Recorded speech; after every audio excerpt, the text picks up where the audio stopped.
원래는 오늘부터 지난주까지 제사장에 대한 내용을 9번에 걸쳐서 살펴봤고, 원래는 오늘부터 이제 11장부터 나오는 음식에 대한 내용, 음식법과 이 거룩에 대한 실제적인 규례들을 나누려고 했는데, 이 부분이 워낙 어렵고 또 복잡하기 때문에 본문으로 들어가기 전에 먼저 이 레위기 11장에서 26장, 또 제일 마지막에 나오는 27장, 이 11장에서 26장에 나오는 이 거룩을 위한 규례들 전반에 대해서 개괄을 하고 본문으로 들어가는 게 더 본문을 이해하는 데 도움이 되겠다 싶어서 오늘은 이 11장에서 26장, 27장 내용이 어떤 내용들을 다루고 있는가 하는 내용을 전반적으로 좀 소개를 하려고 합니다.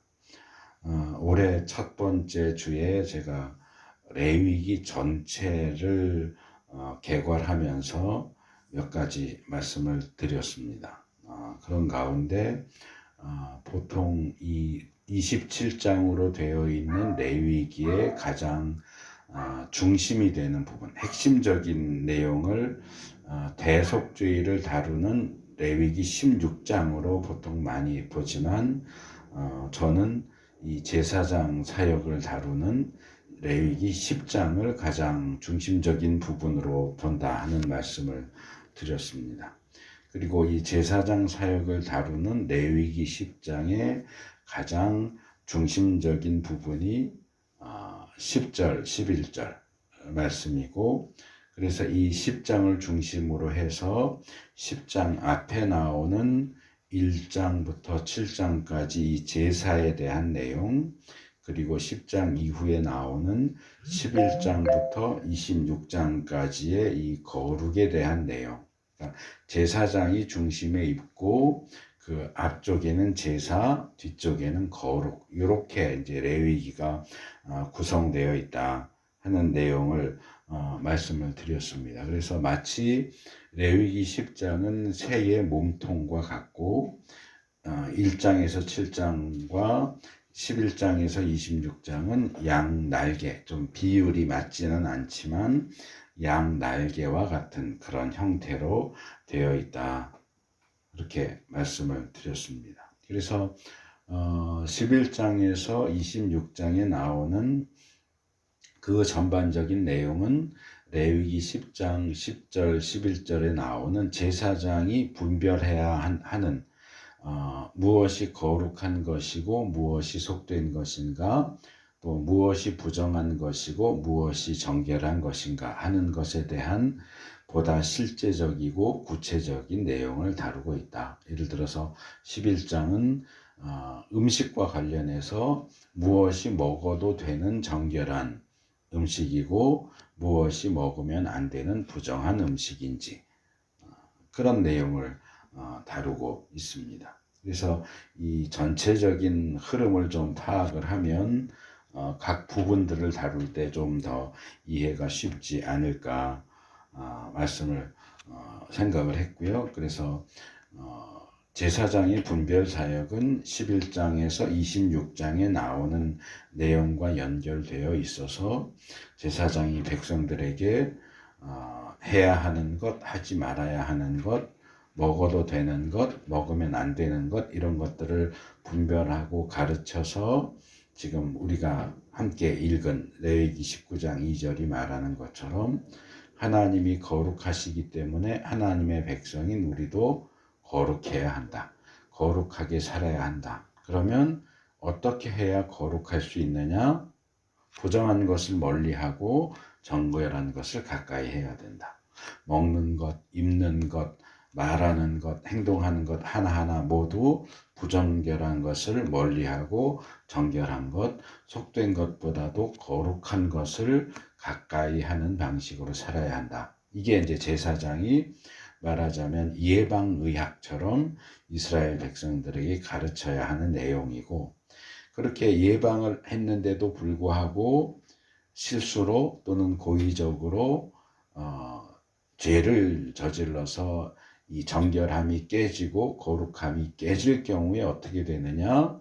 그럴 때 이제 사후 조치로서 취해지는 게 제사예요. 앞에 1장부터 7장에 나오는 제사를 통해서 하나님과의 깨진 관계를 회복하게 하는 그런 일을 하는 거죠. 근데 이제 일반적으로는 제사장 그러면 제사를 가장 먼저 떠올리니까 제사장이 하는 일의 가장 중요한 것은 제사를 드리는 거다. 이렇게 하는데 제가 지금 설명드린 이 내용들에 의하면 제사장이 해야 하는 중요한 일이 두 가지가 있는데 첫째는 거룩하게 살도록 예방 조치로서 분별하고 가르치는 일을 해야 된다. 그리고 두 번째가 그 거룩이 깨졌을 때 애프터 서비스처럼 수습해주는 일을 하는데 그게 바로 제사다. 그래서 분량적으로도 제사는 1장에서 7장, 7장밖에 안 되고 거룩에 대한 것은 11장에서 26장이니까 한 15장 정도 되잖아요. 그 분량에 있어서도 상당히 차이가 나요. 더 신경 쓰고 더 애써야 하는 부분은 거룩을 분별하고 가르치는 일이고 범죄에서 거룩이 깨졌을 경우에는 상대적으로 상당히 단순하죠. 제사 종류 5가지밖에 없고 특별히 죄와 관련해서는 속죄제, 속건제 드리니까 제사를 통해서 뒷수습하고 또 다시금 거룩하게 살도록 분별하고 가르치는 일을 하고 그래서 오늘은 제가 두 가지를 말씀을 드릴 건데 지금 이제 서론적으로 이렇게 쭉 요약을 해서 말씀을 드렸지만 이 레위기 전체의 구조가 어떻게 되어 있느냐 레위기 전체의 구조에 대한 내용을 첫째로 말씀을 드릴 거고 두 번째로는 우리가 이제 그 전체 구조 중에서 세 부분으로 되어 있는데 두 부분은 이미 이제 다 살펴봤어요. 제사에 대한 부분 1장에서 7장 살펴봤고 제사장에 대한 내용 8장에서 9장을 이제 지난주까지 살펴봐서 끝냈으니까 이제 남아있는 건 한 부분밖에 없어요. 11장에서 27장까지 내용인데 이 내용이 어떤 식으로 되어 있는가 우리가 이제 앞으로 다루게 될 11장에서 26장, 27장까지의 내용을 어떤 식으로 어떤 내용들을 다루게 될 것인가 하는 것을 좀 전체적으로 소개를 하려고 합니다. 제가 그냥 11장에서 27장 이렇게 하면 되는데 자꾸 나눠서 11장에서 26장 그리고 거기 플러스 27장 이렇게 말하는 이유가 있어요. 이건 이제 뒤에서 따로 말씀을 드릴 겁니다. 그래서 먼저 이제 레위기의 구조에 대해서 말씀을 드리면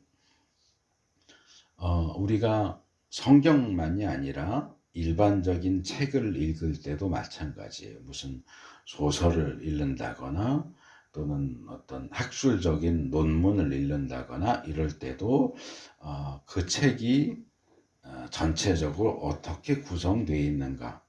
그래서 저 같은 경우는 책을 살 때 물론 제목도 보고 저자도 보고 또는 누가 추천을 했는가 이런 것도 보지만 제가 가장 중요하게 보는 건 목차예요.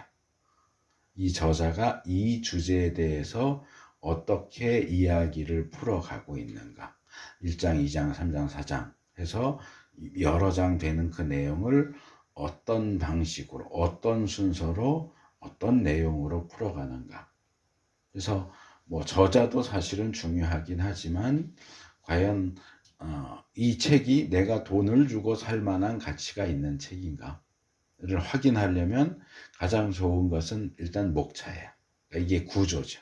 이 책이 어떤 내용으로 되어 있는가. 그리고 특별히 관심이 있는 주제가 혹시 나오면 그 부분을 찾아서 읽어봐요. 중요한 부분을 이 사람이 어떻게 다뤘는가. 근데 대충 했으면 그 책 안 사요. 이 부분은 정말 내가 배울 만한 게 있을 정도로 잘 썼구나. 그럼 이게 이제 충분히 살 만한 가치가 있는 책이다라고 판단을 하는 거죠. 그래서 우리가 어떤 책의 내용을 파악하는 데 있어서 가장 중요한 부분 중에 하나가 구조입니다. 그리고 성경을 연구할 때도 마찬가지예요.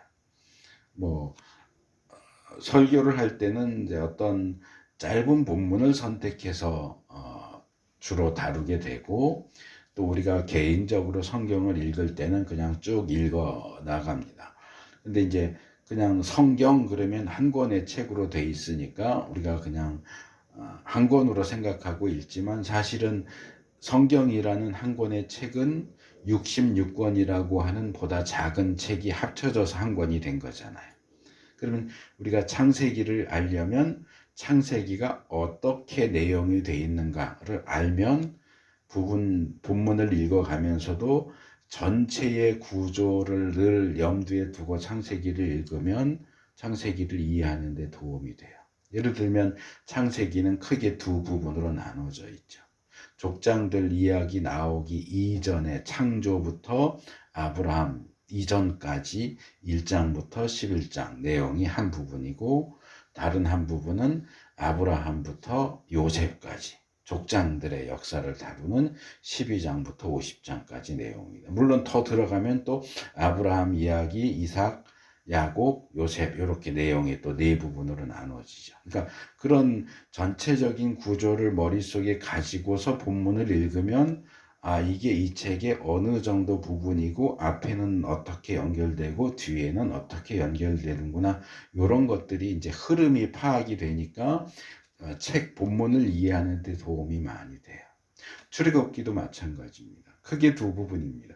출애굽 이야기 있고요. 그게 13장까지가 이제 출애굽이고, 그 다음에 이제 나머지는 출애굽 이후의 얘기인데, 출애굽 이후의 이야기는 출애굽해서 홍해 건너고 시내산에 도착할 때까지의 14장에서 18장까지의 내용이 이제 전반부고, 후반부는 시내산에 도착해서 하나님과 언약 맺고 이제 뒤로 가면 성막 만드는 얘기죠.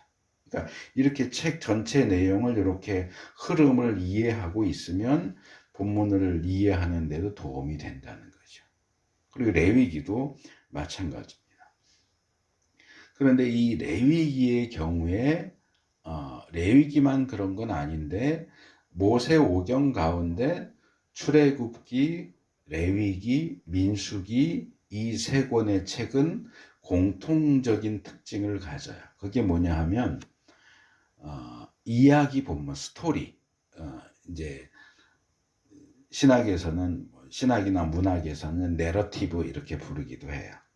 그래서 보통 TV에서 무슨 다큐멘터리 하면은 이렇게 낭독해 주는 사람이 있잖아요. 이렇게 설명하듯이 뭐 누가 누구를 만났는데 뭐 이렇게 설명하는 사람 내레이터라고 하잖아요. 그러니까 이 내레이터가 내러티브에서 나온 거거든요. 그러니까 이야기를 해주는 사람이에요. 말하자면 내러티브는.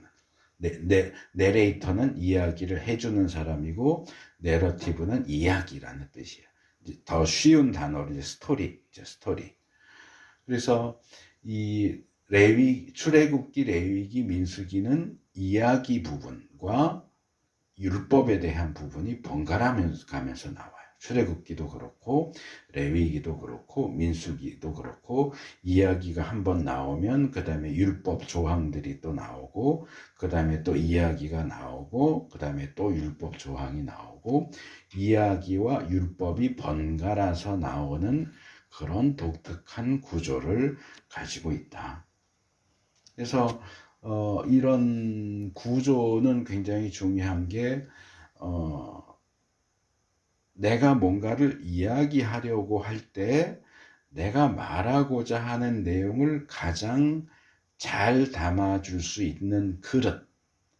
그러니까 요리를 한다고 치면, 저는 요리를 못하지만 내가 만든 요리를 가장 돋보이게 하고 가장 그 요리하고 잘 맞는 그릇이 있잖아요. 예를 들면 된장찌개, 그럼 뚝배기에 담아요. 그렇죠? 된장찌개를 투명한 보울 같은 데 담아서 내놓지는 않아요. 그거는 상상도 못하죠. 그래서 뭐 된장찌개, 순두부찌개 이런 거는 뚝배기에 담아서 놓고요. 그렇죠? 뭐 오이냉채 이런 거는 투명한, 왜냐하면 그래야 더 시원한 느낌이 있잖아요. 맛도 더 느끼기 쉽게 해주는 것. 그래서 내용물을 어떤 그릇에 담아내느냐 하는 건 굉장히 중요해요. 그래서 그 그릇을 알면 내용물을 이해하는 데도 좀 도움이 된다. 그 일본 사람이 쓴 책 가운데 그런 내용이 있는데, 자기는 일본에서 그런 걸 느꼈는데 한국에 오니까 그런 게 별로 없더라 하면서 쓴 내용 중에 하나가, 카페 같은 데 보면 이렇게 물 주잖아요. 기본적으로 물을 주는데, 여름에 찬 물을 줄 때는 투명한 유리잔에 주는 게 좋다는 거죠. 근데 가끔 보면 어떤 때는 투명한 유리잔에 주는데 어떤 때는 불투명한 그릇에 주기도 하는데, 이 불투명한 머그잔 같은 데다가 찬 물을 주면 그 뭐랄까 찬 느낌이 줄어든다는 거예요. 줄어들기 때문에 손님 입장에서는 찬물을 줄 때는 투명한 유리잔 같은 데 주는 게 더 도움이 된다. 이런 내용을 쓴 걸 제가 본 적이 있는데, 그래서 이 레위기가 취하고 있는 그릇을 잘 이해하면 거기에 어떤 내용이 담겨 있는가 하는 것도 이해하는데 도움이 됩니다. 근데 이제 이 책이 어떤 구조로 되어 있느냐 하는 것은 사실은 학자마다 다 달라요. 똑같이 보는 경우는 없어요. 이제 어디에 중점을 두느냐에 따라 다르니까. 뭐 요즘에는 오디션 프로그램 그런 거 많잖아요. 그러면 심사위원을 한 명만 두지 않고 뭐 보통 2명, 3명, 4명 이렇게 둔다고요. 그러면 누군가 참가자가 와서 뭐 노래를 하든지 뭐 뭘 하든지 하면 4명이 다 각각 자기 심사평을 해요. 근데 그 4명의 심사평이 똑같지는 않아요. 즉, 4명의 그 자기 전공 분야나 관심 분야에 따라서 보는 게 달라요. 어떤 사람은 옷 위주로 보고, 어떤 사람은 뭘 하느냐 위주로 많이 보고, 또 어떤 사람은 뭐 관객들이 반응이 어땠는가 이런 식으로 보고, 주로 자기가 관심 있는 쪽으로 보거든요. 물론 전체적으로 볼 때 그 사람의 실력이 어떠냐에 따라서 뭐 합격, 불합격은 비슷하게 결국 답이 나오기는 하겠지만, 그래도 주로 보는 부분이 다르기 때문에 레위기라는 책을 보고 이 책이 어떻게 되어 있어 라고 말할 때도 학자마다 조금씩 다 다르다는 거죠. 그런데 그럼에도 불구하고 대부분이 기본적으로 인정하는 건 그거예요. 출애굽기, 레위기, 민수기 이 3권의 책은 이야기 부분과 율법을 소개하는 부분이 번갈아 가면서 나오고 있다. 이거는 뭐 어떻게 뭘 주로 보느냐와 상관없이 그냥 본문에 나와 있는 거니까. 누가 봐도 이건 이야기구나, 뭐에 대한 이야기구나. 그리고 이거는 뭐 예를 들어 10계명, 그럼 10계명을 보면서 이건 이야기야 이렇게 말할 수 있는 사람은 없을 거 아니에요. 그건 율법이죠. 그래서 이야기와 율법이 계속 번갈아 가면서 나오는데, 이런 구조는 굉장히 특징적이면서도 굉장히 중요한 부분이다.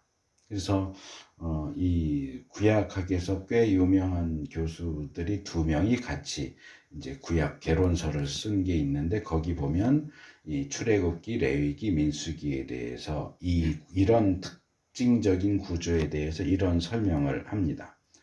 뭐 그렇게 어려운 내용은 아니니까 들으시면 이해하실 수 있을 것 같아요. 좀 소개를 하겠습니다.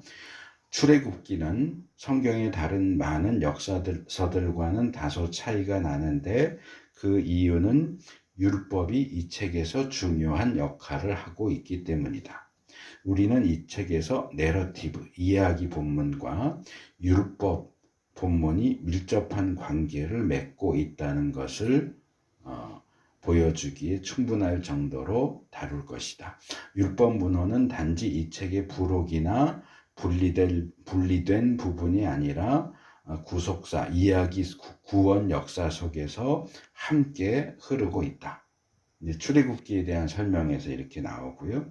레위기에 대한 설명을 이렇게 놨어요. 레위기에는 율법이 상당 부분을 차지하고 있기는 하지만 이 점이 이 책의 내러티브의 이야기의 흐름을 모호하게 만들지는 않는다.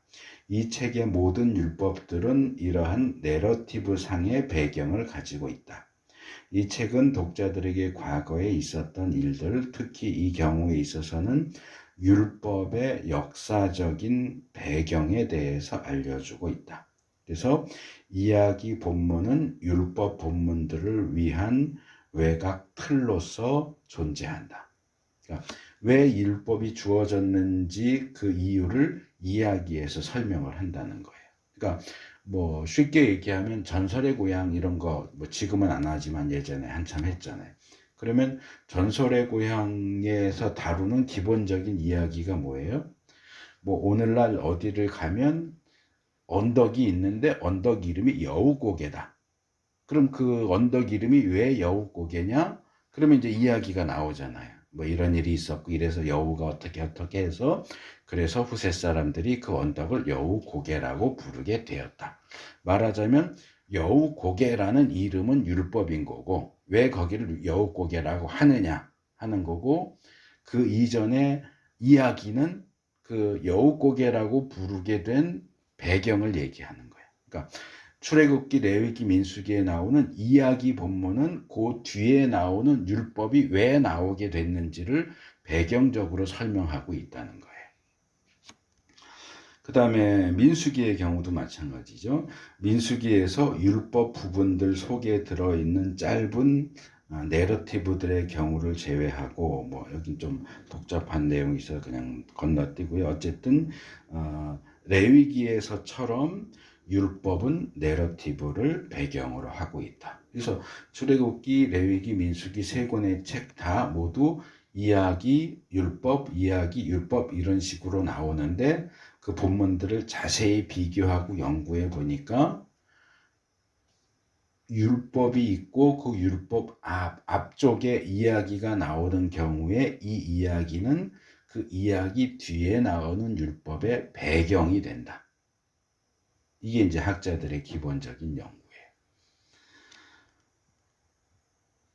그래서 레위기 역시도 그런 세 권 중에 하나이기 때문에 이야기와 율법이 어떤 식으로 배치되어 있는가 하는 것을 보면 레위기의 전체 구조를 이해하는데 도움이 된다 하는 거죠.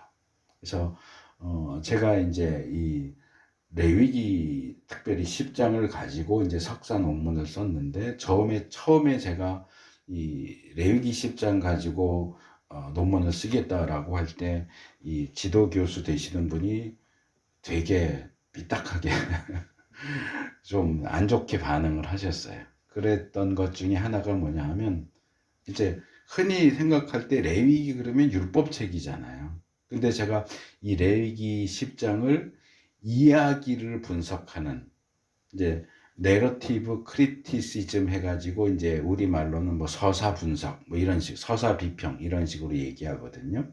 그래서 이야기를 원래는 이게 소설을 분석하는 기법인데 그걸 이제 신학에 갖고 온 거예요. 예를 들면 창세기 보면 이야기 굉장히 많이 나오잖아요.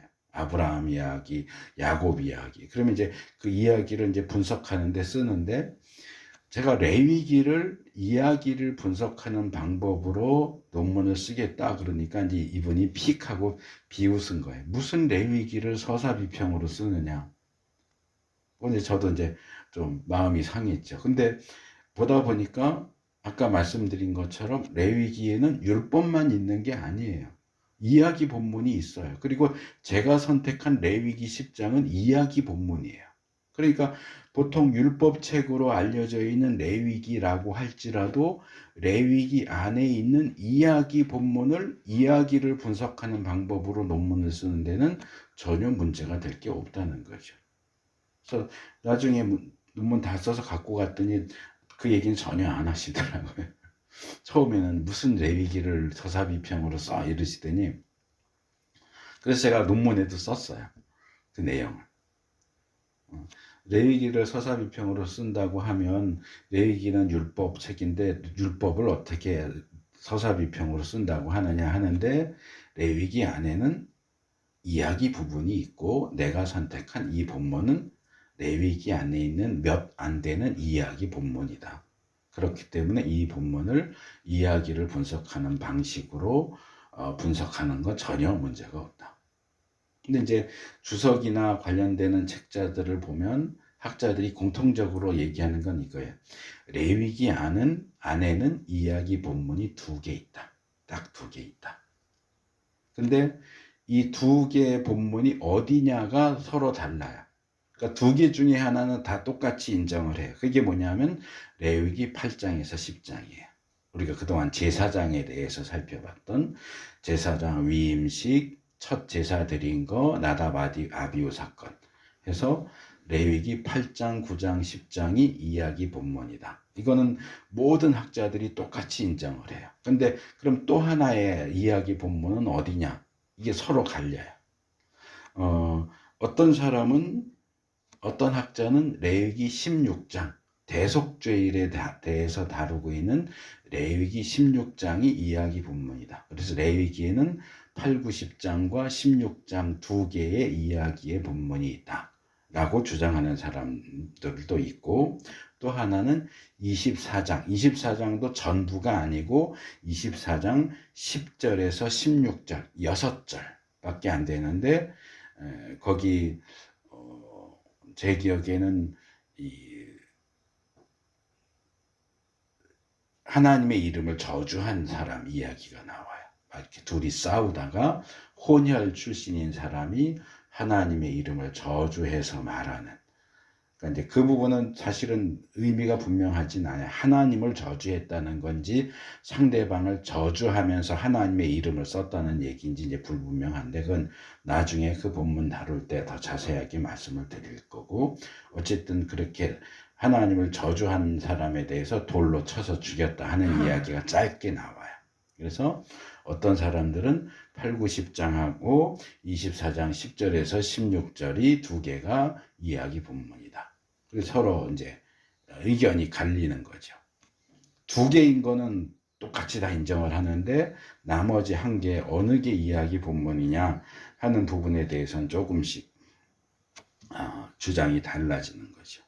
근데 이제 우리 보수주의 학자는 아니고 비평주의 학자 중에 한 사람이 이제 노트라고 하는 학자가 이런 얘기를 했어요. 이 사람은 8, 9, 10장하고 24장에 나오는 본문이 이야기 본문이다. 그런데 24장에 나오는 내용은 너무 짧다. 6절밖에 안 되고 레위기 전체 구성에 있어서는 큰 의미는 없고, 레위기에서 정말 이야기 본문이다 라고 말할 수 있는 것은 결국은 8, 9, 10장 하나밖에 없다. 이렇게 이야기를 해요. 저도 이제 거기에 동의를 합니다. 그래서 이제 제가 이 논문을 쓰면서 거친 과정, 또 제 논문에 있던 내용 중에 일부를 도표를 보내드렸어요. 어제 제가 5개를 그림을 보내드렸는데, 그 중에 첫 번째가 김영진의 도식 이렇게 해놓은 게 있죠. 이제 지금은 거기서 안 가르치는 것 같은데, 연세대학교 신학과에서 가르쳤던 김영진 교수라는 분이 이렇게 두꺼운 그분 레위기 책에서 이 도식을 제시를 했어요.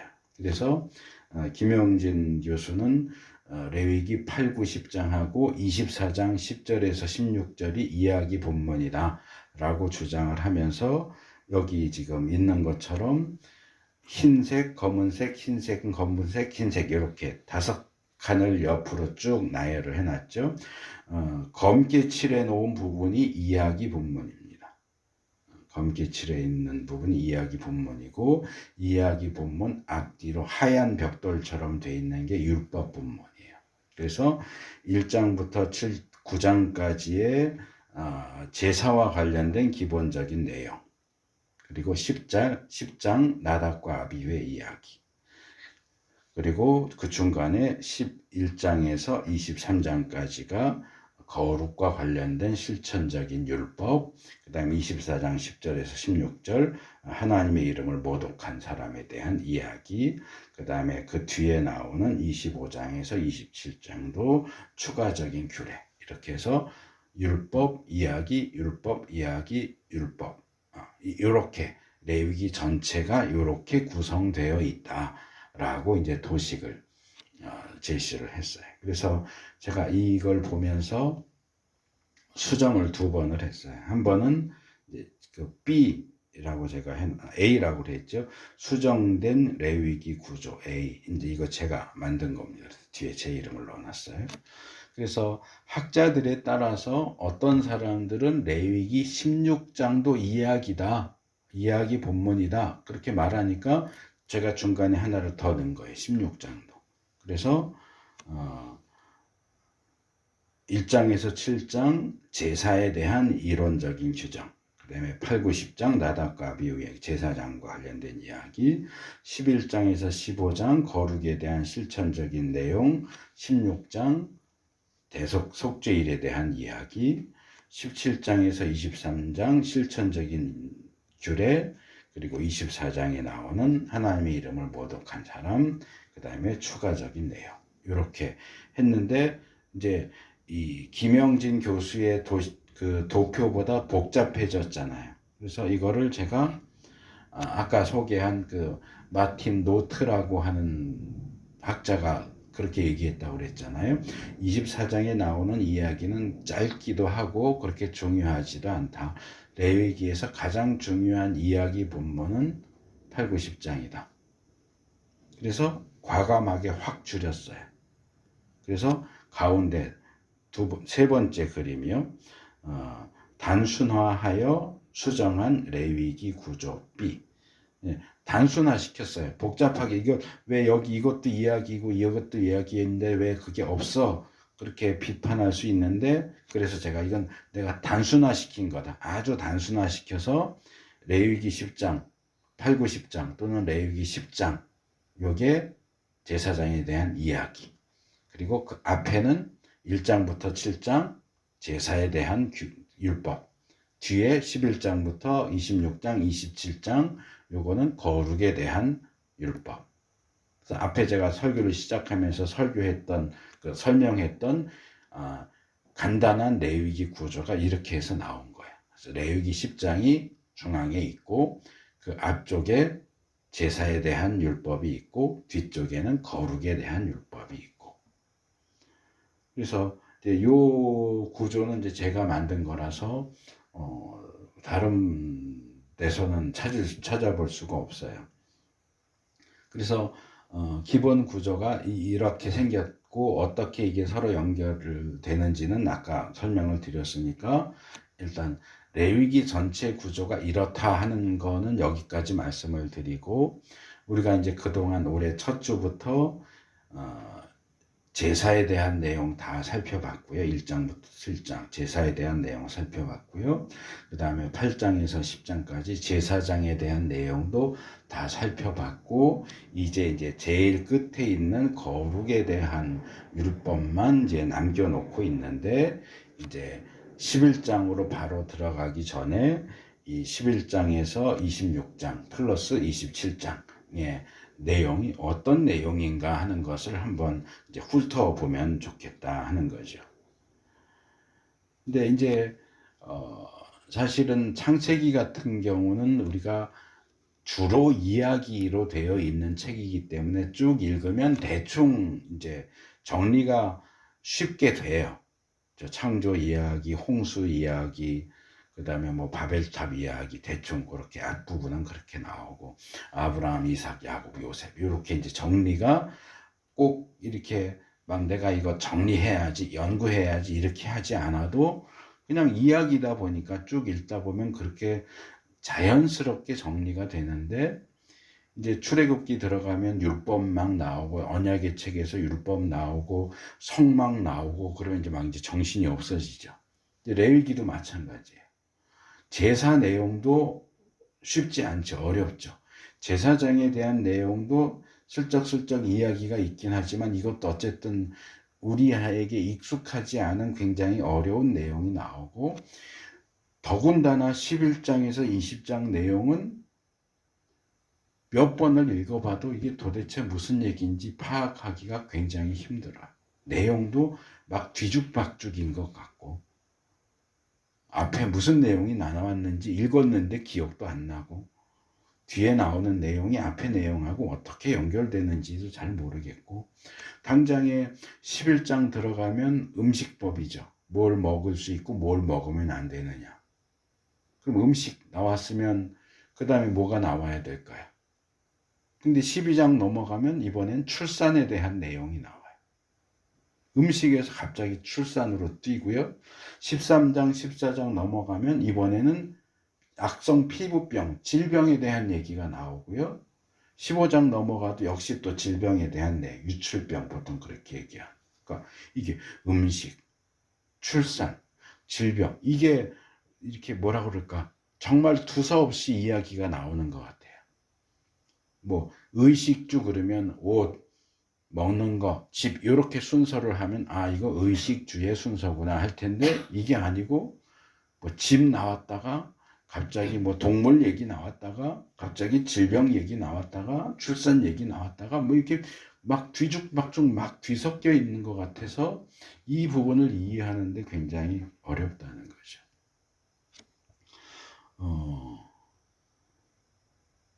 그래서 전체로 묶으면 쉬워요. 전체로 묶으면 이건 거룩에 대한 내용이에요. 어떻게 이스라엘 백성이 거룩하게 살아야 될까에 대한 내용인데, 그 거룩이 이제 각 분야마다 먹는 부분에 있어서, 출산에 있어서, 질병에 있어서 어떻게 거룩이 실천되어야 하느냐 하는 이 내용이 제시되는 어떤 순서가 우리가 쉽게 납득할 수 있는 어떤 논리적인 순서가 아니고 그냥 마구잡이로 던지는 것처럼 보인다는 거죠.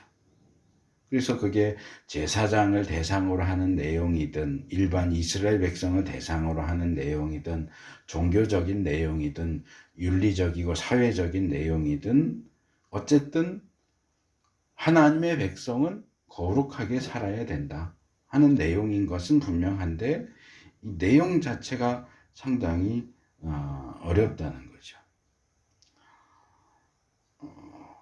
그래서 아까 그 출애굽기, 레위기, 민수기의 그 구조, 이야기와 율법이 이렇게 번갈아 가면서 나온다고 이야기했던 그 책에도 이 부분에 대해서 이렇게 설명을 하고 있어서 좀 소개를 하려고 합니다.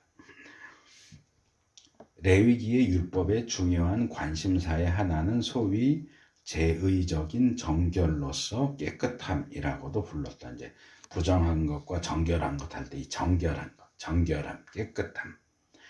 음식 11장, 출산 12장, 피부병과 곰팡이 13장, 14장, 유출병 15장 등은 정결과 관련하여 이 책에서 다루어진 여러 가지 주제들 중에 일부이다.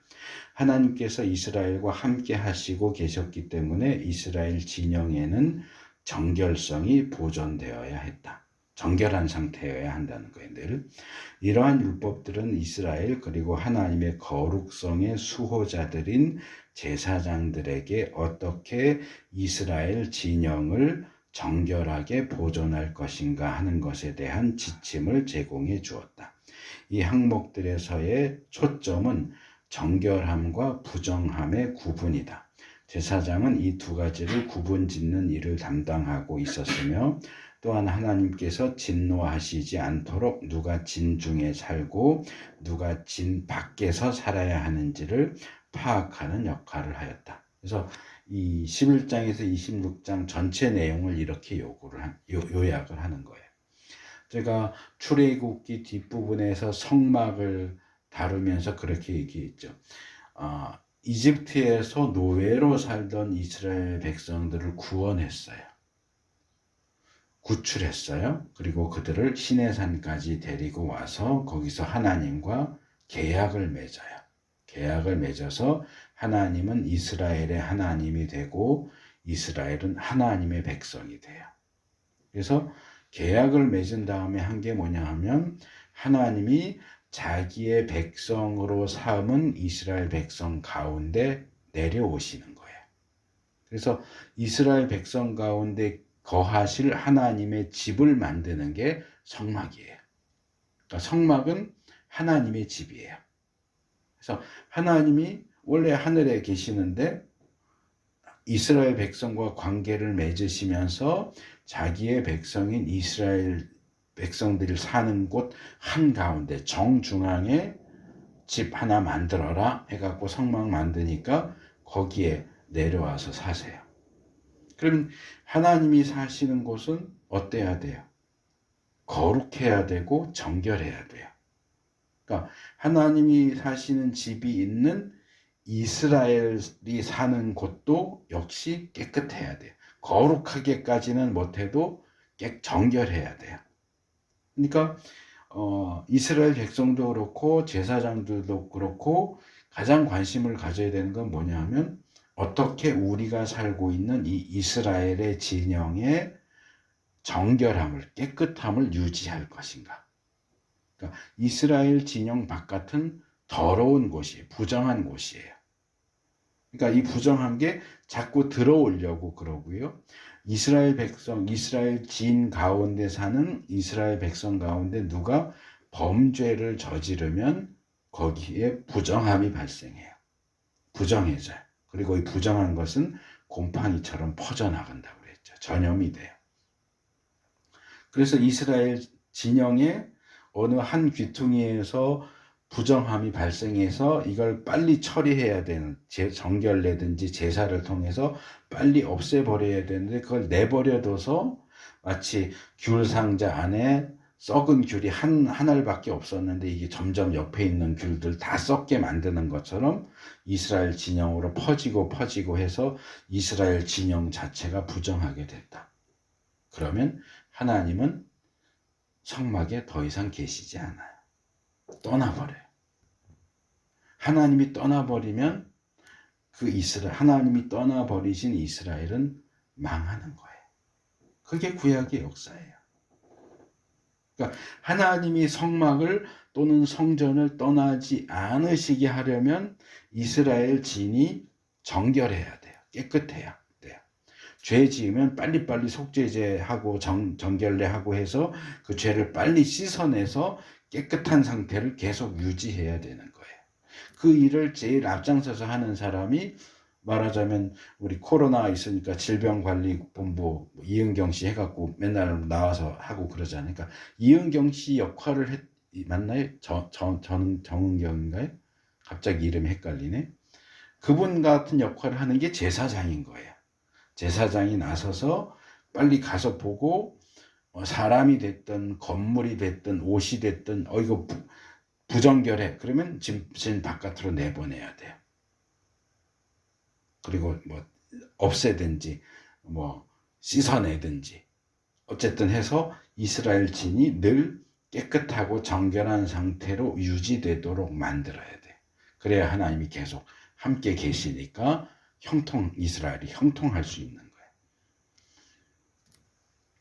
그래서 레위기 11장에서 26장은 우리에게는 굉장히 골치 아픈 내용으로 여겨질 수 있지만 이스라엘 백성들에게 있어서는 자기 민족과 나라가 형통할 것이냐 아니면 멸망할 것이냐를 결정하는 기준이 돼요. 이 기준을 모르고 마음대로 하면 하나님이 떠나가실 거고 자기 나라와 민족은 멸망할 거예요. 이 기준을 잘 지키고 이스라엘 진을 정결하게 유지하면 하나님이 계속 함께 하실 거고 하나님이 보호하사 우리나라 만세 이게 되는 거예요.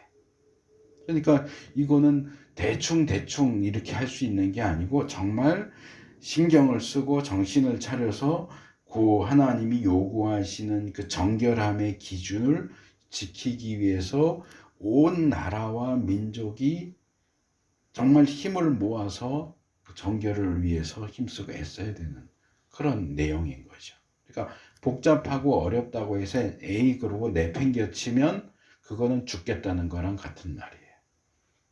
근데 이제 우리는 지금 뭐 그 구약의 이스라엘처럼 신정 국가도 아니고 그렇긴 하지만 우리도 마찬가지예요.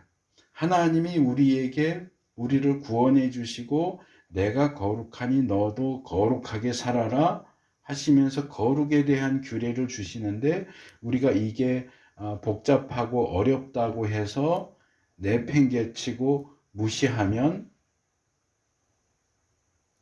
망할 수밖에 없어요. 그러니까 어렵고 복잡해도 관심을 가지고 살펴봐야 되고, 어려운데 그냥 패스해버리지 그러지 말고, 어려워도 우리가 할 수 있는 한 그 내용들을 붙잡고 최대한 하나님의 뜻대로 행하고자 노력하는 그런 자세가 필요하다는 거죠. 그래서 이게 얼마나 중요하냐 하는 대표적인 예를 하나 소개하려고 하는데, 신명기 23장 13절에 보면 이런 내용이 있어요.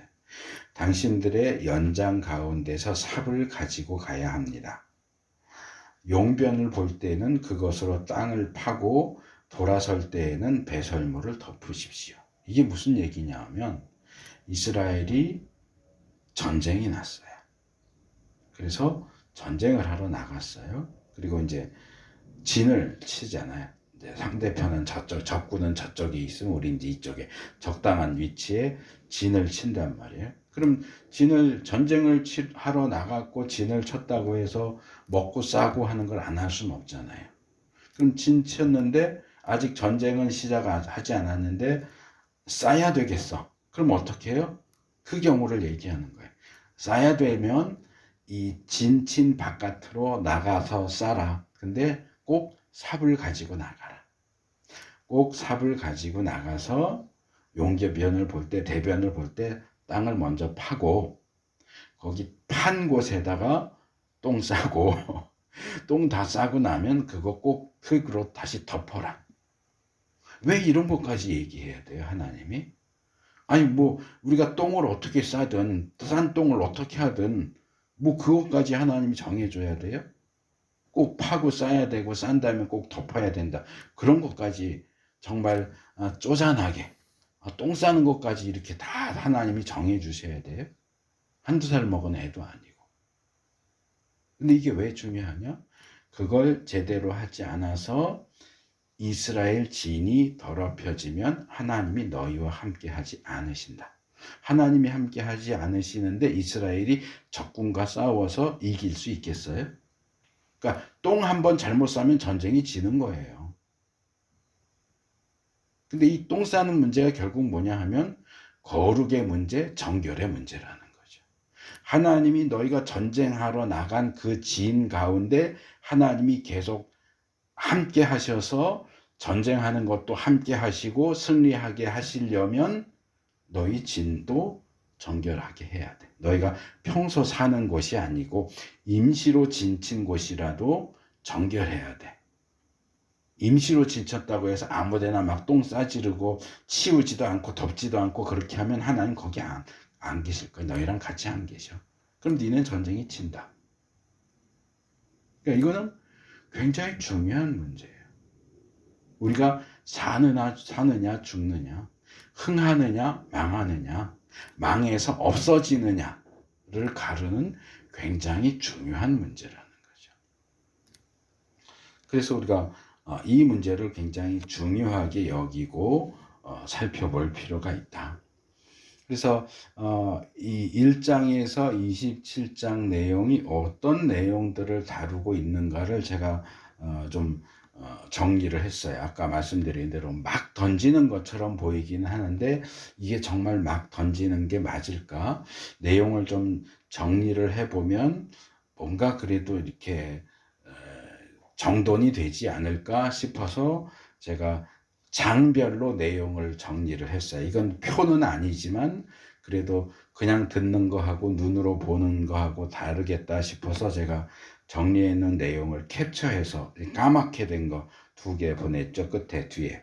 앞에 있는 거는 11장부터 27장까지를 각 장별로 요약을 한 거야. 이렇게 보시면 11장은 음식에 대한 내용이에요. 짐승, 물고기, 새, 곤충, 부정 같은 것들과 접촉할 경우에 어떻게 해야 하는가 그런 내용. 12장은 출산과 산모에 대한 내용이에요. 남자아이를 낳았을 때 여자아이를 낳았을 경우 어떻게 다른가, 어떻게 정결을 회복할 수 있는가, 뭐 그런 거. 13장은 악성 피부병에 대한 내용, 사람과 의복의 핀 곰팡이에 대한 것. 14장은 악성 피부병에서 나았을 때 어떻게 정결을 회복할 것인가. 일반인에 대해서 또 가난한 사람에 대해서.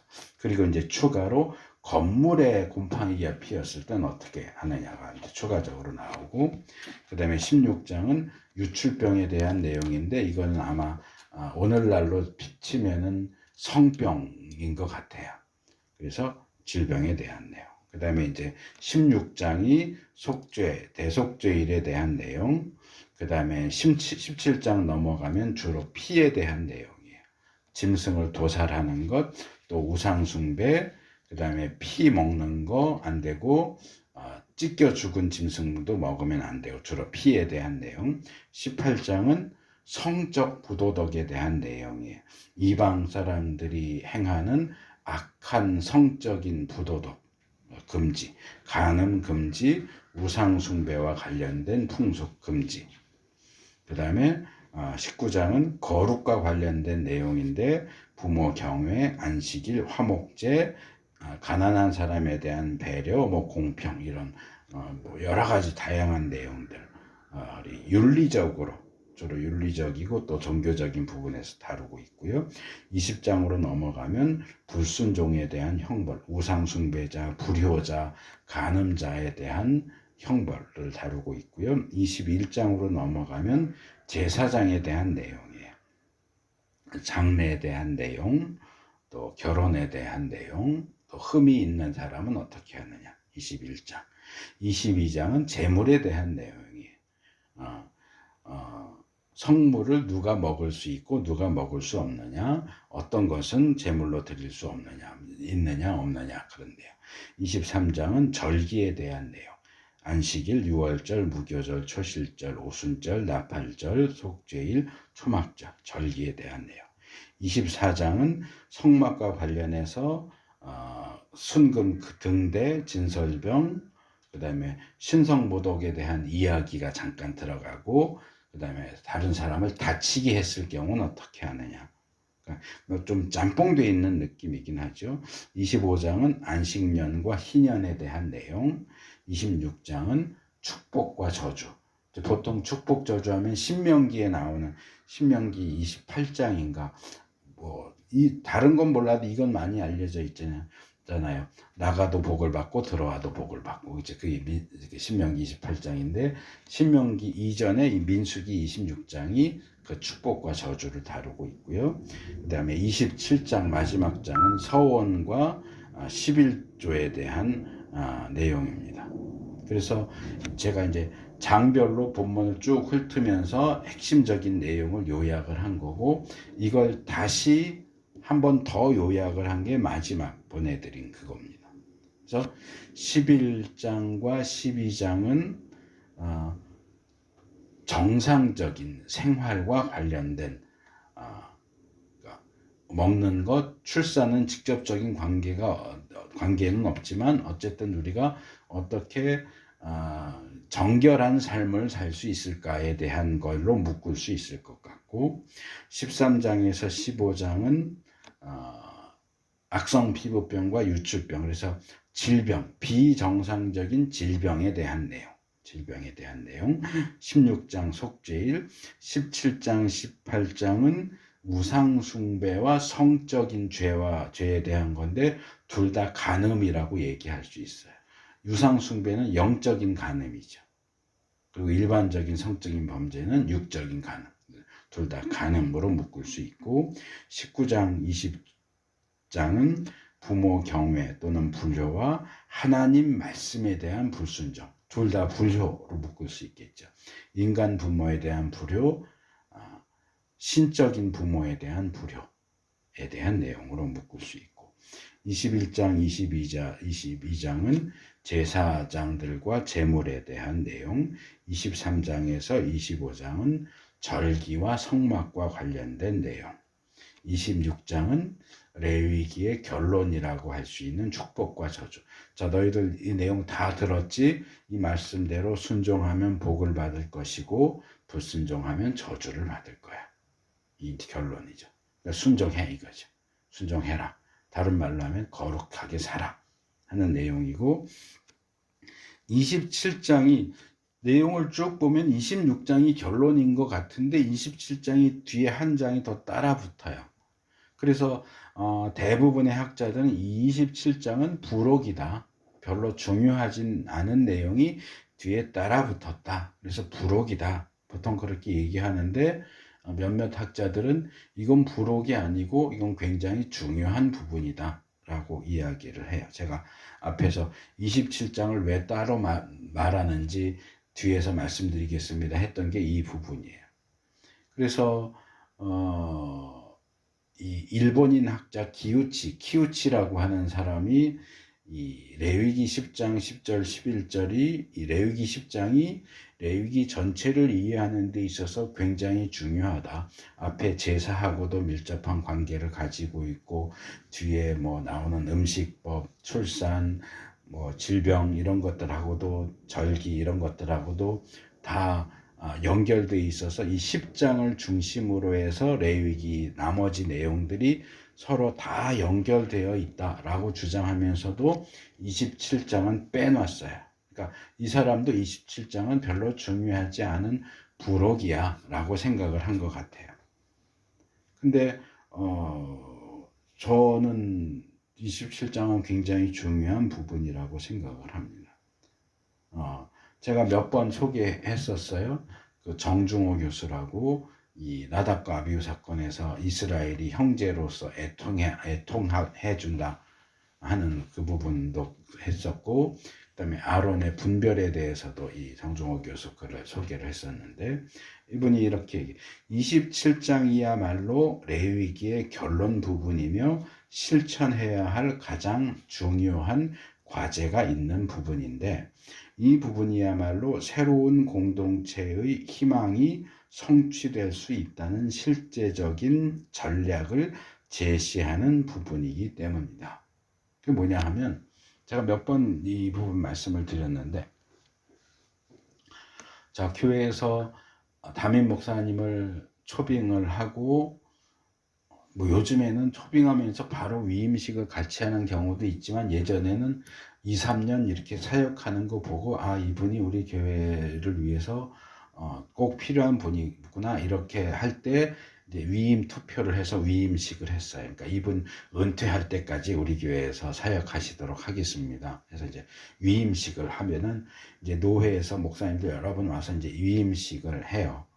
그러니까 뭐 보통 뭐 안수 집사 또 권사 장로 이렇게 위임식 임직식 하면서 이제 위임식도 같이 이제 보통 하는데, 제가 고등학교 때였던 걸로 기억을 하는데 제 모교회에서도 위임식을 그때 했었어요. 근데 제가 고등학생이었는데 참 이건 좀 이상하다. 왜 그럴까 하고 했던 게 뭐냐 하면 위임식 순서 중에 그게 있어요. 이제 사회를 보시는 목사님이, 그러니까 위임을 받는 분이 우리 교회 담임 목사님이니까 담임 목사님은 이제 그냥 옆에 계시고 이제 노회에 다른 목사님이 오셔서 이제 사회 보고 순서도 다 맡아서 하는데, 이제 순서 하는 중에 제가 자란 교회가 연광교회였거든요. 연희동의 빛, 그래서 연광교회인데 연광교회 교인들은 다 일어나니까 손을 들래요. 오른손을 이렇게 들고 서약할 때처럼 손 들고, 자, 내가 이 말하는 것에 대해서 서약을 하래요. 그래서 제일 먼저 하는 게 뭐냐면 영광교회의 교인들은 이제 위임을 받은 이 아무개 목사님의 생활비를, 사례비를 매달 정확하게 지급할 것을 서약하십니까? 그리고 아니 무슨 위임식에 월급 제대로 줄 거냐는 그런 서약을 시켜. 그래서 되게 이상했거든요. 근데 제가 이 부분을 보면서 그게 이해가 됐어요. 목사가 요즘에는 워낙 뭐 교회도 많고 작은 교회도 많고 이러니까 이중직, 그러니까 목사이면서 다른 직업도 하는, 뭐 택시 운전을 한다든가 뭐 정수기 설치를 하러 다닌다거나 다른 직업을 함께 가지고 있는, 직업을 2개 가지고 있는 그런 분들이 많았지만 그때만 해도 그런 분들은 없었어요. 목사는 그냥 뭐 교회가 작든 크든 생활비가 나오든 안 나오든 그냥 목회만 했지 먹고 살겠다고 다른 직업 갖고 일하는 일이 거의 없었거든요. 그러니까 교인이 몇 명이 됐든 이 담임 목사가 목회에만 전념할 수 있도록 생활을 책임져 주겠느냐.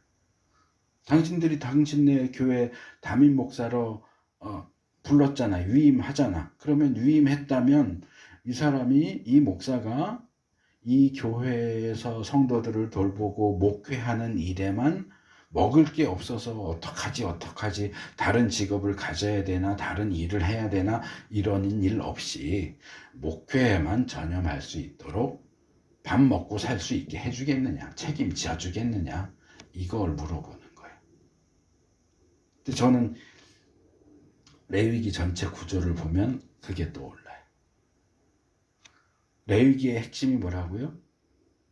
가장 기본적인 핵심은 거룩이에요. 내가 거룩하니 너희도 거룩해라. 근데 이스라엘이 거룩하게 살려면 필요한 존재가 있어요. 그게 누구라고요? 제사장이요. 이스라엘이 거룩하게 살려면 제사장이 반드시 필요해요. 제사장이 분별하고 가르치는 일을 해야 이스라엘이 거룩하게 살거든요. 그러니까 사실 레위기의 가장 핵심은 거룩인데도 구조상으로 보면 제사장에 대한 내용이, 제사장 사역에 대한 내용이 핵심에 들어가 있단 말이에요. 그러니까 제사장이 거룩을 분별하고 가르치는 일도 해야 되고, 거룩이 깨졌을 때 제사 드려서 회복시키는 일도 해야 되고, 그리고 제일 끝에 뭐가 나와요? 야, 너희들 그러면 이렇게 중요한 역할을 하는 제사장 너희들이 먹여 살리기로 약속하냐? 서원과 11조에 대한 내용이 그거예요. 그러니까 이건 아주 실제적이고 실천적인 얘기죠. 너희들은 나중에 가나안 땅 들어가면 지파별로 다 기업 받을 텐데 레위인 제사장은 땅 안 줘요. 왜? 성막에서 하나님 섬겨야 되니까. 그러면 레위인들 제사장들은 뭐 먹고 살아요? 이스라엘 백성들이 먹여 살려야 돼요. 그러니까 그 먹여 살리는 그 일을 너희들이 하기로 서약하느냐, 이게 레위기 27장이에요. 그러니까 레위기에서 말한 모든 내용들이 실제적으로 실천되려면 이스라엘 백성들이 제사장을 먹여 살려야 돼요. 이거 먹여 살리지 않으면 제사장, 이제 사사기 가면 그런 내용이 나오는데 제사장들이 먹고 살 수가 없으니까 떠나요. 자기가 사는 그 지역을 떠나서 떠돌아다녀요. 심지어는 사사기 제일 끝에 나오는 미가의 우상숭배 얘기에 나오는 미가가 고용한 떠돌이 레위인이 누구냐? 모세의 손자예요. 모세의 손자인데도 먹고 살 길이 없어서 떠돌아다니다가 남의 집 우상숭배하는 집에 고용살이를 한다고요. 그러면 이스라엘 사회는 완전히 다 무너지는 거예요. 그러니까 너희가 거룩하게 살아야 하나님이 함께 계시고, 하나님이 함께 계셔야 만사형통할 수 있는데, 거룩하게 살려면 누가 있어야 돼? 제사장이 있어야 돼. 제사장이 먹고 살 걱정 안 하고 정말 제사장으로서의 역할, 그 사역만 할 수 있게 해주려면 너희들이 그 사람들의 생활을 책임져 줘야 된다. 이걸 얘기하는 게 이 27장이다. 자, 오늘 설교를 맺겠습니다. 오늘 제가 성경 봉독 시간에 함께 읽었던 레위기 19장 2절 본문 자체에 대한 얘기는 거의 안 했어요. 기본적인 내용만 말씀을 드리고, 어쨌든 그 구절은 레위기가 제시하는 하나님의 주된 관심사는 거룩에 있다. 레위기의 가장 중요한 주제는 사실은 거룩이다 를 지적해 줍니다. 그리고 레위기 전체의 구조를 말씀을 드렸는데, 레위기 전체의 구조를 놓고 보니까 레위기의 핵심은 거룩인데도 불구하고 어디에 초점이 맞춰져 있어요? 제사장에게 맞춰져 있어요. 제사장의 분별사역. 왜? 제사장이 제 역할을 못하면 이스라엘 백성은 거룩하게 살 수가 없고, 거룩하게 살지 않으면 망할 수밖에 없으니까. 그러니까 제사장이 중요해서가 아니라 이스라엘이 거룩하게 살기 위해선 제사장이 있어야 하기 때문에 제사장은 중요하다라는 것을 강조를 하는 거죠.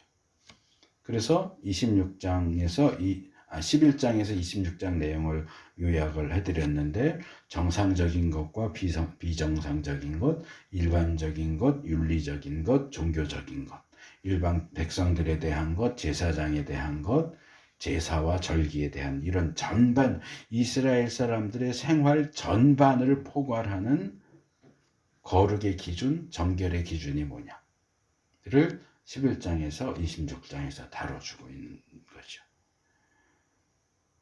그래서 1장에서 7장에 나오는 제사, 11장에서 26장에 나오는 거룩에 대한 내용은 다 제사장과 연결돼 있죠. 제사장이 중간에서 이 두 개를 다 연결시켜주고 있고, 이 레위기의 구조는 우리가 거룩하게 사는 데 있어서 제사장이 얼마나 중요한 역할을 하게 되어 있는지를 강조하고, 그리고 27장은 그 제사장을 잘 보필하고 먹여 살리고 책임지고, 그렇게 해야 제사장도 이스라엘 백성들을 책임지고 거룩하게 살 수 있도록 도와주는 그런 구조로 이스라엘 사회가 돌아가야 된다 하는 사실을 가르쳐 줍니다. 그래서 이런 전체적인 그림을 좀 우리가 머릿속에 그리고 들어갔으면 좋겠다. 본문 내용 이제 들어가면 내용 자체도 어렵기 때문에 좀 이해하는데도 어렵고 힘들 수 있는데, 이런 배경 속에서 이 내용이 주어진다. 이 내용이 지금 우리와 별 관련도 없어 보이고 뭐 복잡하고 어려워 보이지만, 그럼에도 불구하고 이 내용들은 우리가 하나님 앞에서 어떻게 거룩하고 그리고 정결하게 살 것인지에 대한 기준이고, 우리가 흥할 것이냐 망할 것이냐, 망해서 없어져 버릴 것인가 하는 것에 대한 기준이기 때문에 절대로 소홀히 해서는 안 된다 하는 점을 우리가 좀 기억하고 앞으로 다룰 내용들을 좀 더 진지하게 배워갈 수 있으면 좋겠습니다. 오늘 여기까지 하도록 하겠습니다.